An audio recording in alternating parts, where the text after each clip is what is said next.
En décembre dernier, la LICRA de Rouen a signé un partenariat important avec la ville de Grande Couronne, une première nationale pour la Ligue antiraciste. On va en apprendre un peu plus aujourd'hui avec Jean-Marie Tiercelin, le président de la LICRA Rouen. Bonjour. Bonjour.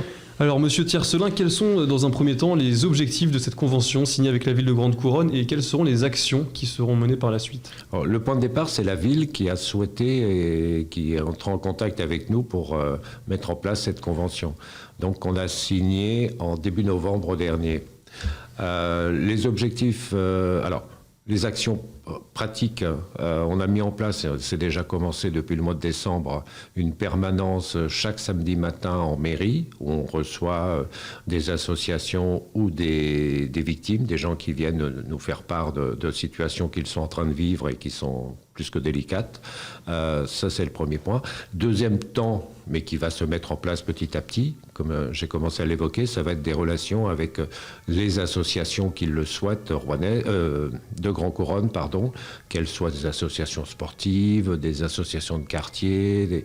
Bon, c'est tout un travail. Cette convention est signée pour 2 ans, donc c'est tout un travail petit à petit qu'on met en place avec les services de la mairie, Madame le maire et l'équipe municipale sur une réflexion sur 2 ans avec cette commune. Donc sur 2 ans, concrètement, quels sont les changements que vous espérez? Est-ce qu'il y a déjà eu des changements peut-être? Et qu'est-ce que vous espérez pour ces 2 ans? On est au tout début là, mais le travail, c'est un peu le travail qu'on fait depuis un moment à la LICRA, notre section et les autres sections en France.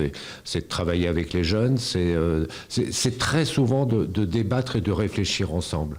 Moi, c'est quelque chose, c'est cet esprit-là que j'aime bien. Bon, faire un discours et venir dire le racisme, c'est pas beau. On n'a pas beaucoup avancé. C'est surtout d'échanger, alors que ce soit avec des jeunes, que ce soit dans le cadre de clubs sportifs ou dans des écoles, ou que ce soit avec d'autres, des anciens dans des conseils de quartier ou des associations de quartier, mais aussi réfléchir avec les services municipaux qui, eux, sont au quotidien, la police municipale dans une commune, elle est au quotidien dans la rue et confrontée à des questions qui ne sont pas toujours simples. Donc c'est de travailler, réfléchir, aider et apporter notre soutien et notre expertise sans prétention qu'on peut avoir sur ce sujet. Alors vous avez parlé un peu des autorités, entre guillemets, avec le fait qu'elles étaient pas assez peut-être formées dans la rue face aux actes qu'ils voient. Est-ce qu'il y a un manque de formation, du coup, justement, par rapport à tout ça? Qu'est-ce qu'il faudrait faire pour que ça soit mieux encadré? Oui, elles ont une formation, mais c'est vrai que la situation aujourd'hui, le monde bouge très très vite et bon, c'est un peu une rengaine, mais tout ce qui se dit se fait sur les réseaux sociaux, les chaînes de télé en permanence. Enfin, il y a des débats au quotidien qui sont très vifs, très violents et parfois très mal posés et qui sont peu sereins. C'est pas des temps où on discute sereinement, parce que ne pas être d'accord et ne avoir des avis différents, c'est la vie, ça. Mais il faut au moins être capable d'en discuter. Donc tous ces services et tous ces que ce soit des profs, des instits, des éducateurs dans des clubs de foot, nous, si on peut apporter des temps un peu sereins de réflexion, de discussion, d'échange, c'est comme ça qu'on peut faire avancer les choses. C'est pas en assénant des grandes vérités définitives, parce que ça, on fait pas. C'est pas comme ça qu'on fait avancer. C'est en parlant. Alors vous avez parlé un petit peu tout à l'heure de la jeunesse, à éduquer justement. Une façon de faire évoluer dans le bon sens les mentalités à ce niveau-là, c'est d'éduquer les plus jeunes. Je crois savoir que vous faites des sensibilisations dans les écoles, les établissements scolaires en général. Comment vous procédez avec eux et qu'est-ce qui fait que c'est important pour vous premièrement? On intervient dans les lycées, les collèges. Toujours, le point de départ, c'est la demande soit de l'établissement, du principal ou du proviseur, ou des enseignants qui souhaitent travailler avec une classe, avec 2 classes, sur des questions liées au racisme. Voilà, donc le point de départ, c'est ça. Dans un premier temps, on peut leur apporter, parce qu'on a pas mal de documents, d'éléments, on est un peu un lieu ressource, donc on peut leur donner de l'information. Ils travaillent avec leur classe et nous, on vient dans un deuxième temps pour discuter, débattre. Alors ça peut être avec 2 classes, une quarantaine d'élèves pendant 2 heures et c'est des moments très intéressants. Je reviens à ce que je disais tout à l'heure, c'est par l'échange et le débat. Moi, je dis toujours au début d'un débat comme ça aux élèves, la parole sera entièrement libre. On ne sera pas toujours d'accord, mais on en discutera, quoi. Et arriver à libérer cette parole et à échanger et à essayer de se comprendre. Et très souvent, la régulation, c'est pas nous qui la faisons, c'est les élèves entre eux. L'un va dire ou l'une va dire quelque chose qui ne plaît pas à une autre. Et moi, je ressors à chaque fois toujours épaté, que ce soit dans un collège ou dans un lycée, par la qualité de réflexion que peuvent avoir les jeunes aujourd'hui. Est-ce que ça serait peut-être aussi la thématique qui les intéresse, une thématique d'actualité, de société, peut-être à laquelle ils sont confrontés tous les jours? C'est leur quotidien. Ce dont on parle. Nous, quand on vient en tant qu'association contre le racisme et l'antisémitisme et qu'on discute avec des groupes d'élèves, on débat sur les questions qu'ils vivent au quotidien. Donc, bien sûr, il y a des questions de racisme.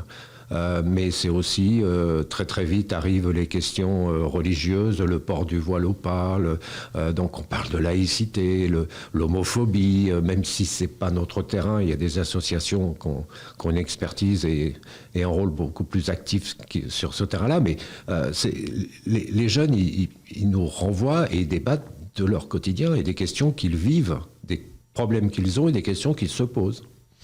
À partir de quel moment le racisme s'installe justement? Comment une victime peut-elle reconnaître qu'elle est victime de racisme? Alors c'est le travail qu'on a d'accueil des victimes. Je dois dire que là, depuis la fin de l'été dernier, on a sur Rouen, on a beaucoup plus de gens qui nous contactent que d'habitude. J'arrive pas à expliquer tout, mais ça c'est une petite réalité. Ça c'est une chose.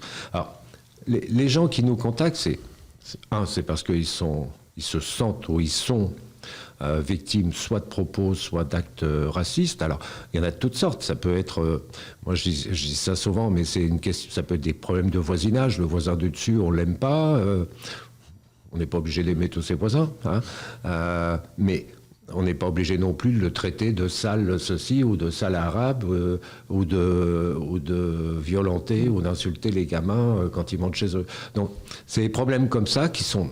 Alors nous, notre rôle, on n'est pas policier, on n'a pas de mission officielle, mais c'est à la fois d'écouter la victime, parce que quand une victime nous contacte, c'est qu'il y a une douleur, une souffrance, il y a quelque chose de lourd. Donc ça, c'est la moindre des choses, c'est de prendre le temps de le comprendre, de l'écouter, de faire attention. Et puis, autant que possible, c'est de jouer un rôle de médiation, de médiateur. Et ça peut marcher assez bien. Pas toujours, mais ça peut marcher assez bien. En septembre dernier, il y a une enquête qui a été ouverte après des tags antisémites à Rouen, dans l'agglomération de Rouen, donc je ne vais pas citer ce qui était marqué sur ces tags. Que fait la mairie pour ce genre d'actes et pour tous les actes antisémites de ce type-là? Alors, la mairie, elle a bien sûr un rôle, hein. Comme la métropole, mais dans un premier temps, c'est les services de l'État, les services de police, les services de justice, la justice qui peuvent intervenir. Juste sur la mairie, je vais faire une petite parenthèse. En ce moment, la ville de Rouen, puisqu'on est à Rouen, la ville de Rouen vient de mettre en place un point de réflexion sur les discriminations. Donc ils ont pris contact, il y a une petite équipe qui a été mise en place. Et ils commencent à prendre contact avec les associations comme la nôtre, et j'ai eu un échange avec eux pour réfléchir sur les discriminations, pas uniquement le racisme, mais l'homophobie, la violence faite aux femmes, le sexisme, etc. Donc la mairie, enfin toutes les collectivités, mais si on revient à la mairie de Rouen est en train de réfléchir sur ces questions-là, réfléchir dans un premier temps, et j'imagine quelle action on peut développer et on peut mener après ensemble. Est-ce que vous pouvez un peu nous représenter brièvement cette collaboration entre la LICRA et la municipalité? Avec la ville de Rouen, c'est le tout début. C'est le tout début là, donc c'est depuis cet automne. Alors ça ne veut pas dire qu'on n'a pas des contacts avec certains élus, avec l'adjointe en charge de ces questions-là à la mairie de Rouen, des discussions qu'on a pu avoir à un autre moment avec le maire de Rouen, etc. De toute façon, aujourd'hui, tout responsable politique, tout maire ou tout président de communauté de communes ou tout député, conseiller général, enfin bon, tous les grandes institutions publiques comme ça ont tous des fonctionnaires qui travaillent sur ce sujet-là, des objectifs, des aides. La métropole peut donner des aides à des associations, la ville de Rouen aussi, enfin bon, etc. Tous travaillent là-dessus parce que c'est c'est notre quotidien à tous. Et il ne faut pas fermer les yeux et il faut agir. Et bon, en tout cas, on verra pour la suite. Merci beaucoup Jean-Marie Tiercelin d'avoir été avec nous. Je rappelle que vous êtes le président de la LICRA Rouen. Et cette émission est disponible comme d'habitude sur nos réseaux sociaux, Radio Sensation, ainsi que notre application et notre chaîne YouTube.